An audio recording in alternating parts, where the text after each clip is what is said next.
Rugira abazire ba Jessica Kenema akaba amazire biro atarumuka kandi ubwanyuma yo kureberangwa ha radio bari kubikomushiki owabira fire bakashyikirira polisi eyabire nebuka beine bishani bya mhara wabo bareba umuntu ari kumusha bamwihayo bamuzika. Mwana weka twakabira mwerere sokoleke mukata kusigaba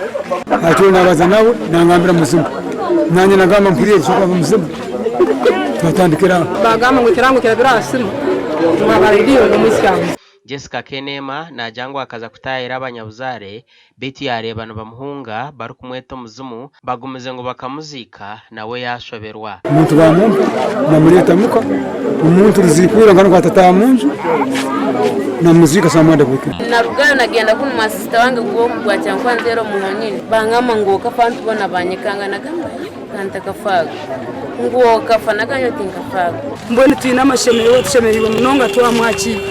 ayo bare kwisha twasima Oguba mkozere hemukoro y'obahangwa okumbinga horufu na bwanyuma bamutwaro mu kanisa okumushabira. Okukaba okunji mukama okwali ayi katonda tata we bali kubanga ozifudde nseko mukama mukasera kano mukama omusikina atera simu nagamba nyo ndiyo bakora entekaniza tatumenti na tukora na bimara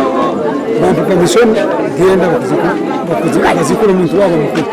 Abazire bo mu Kyogo nubajyangu nubaza kukwatanisa na polisi kuzikura bazikire baronda abanyabuzarebe baze kumuziko wabo. Uwo muzeri wena yabulirira omwana owo bwisiki bwaraba aliyo aije azikura omwana we gutwazikira mutwali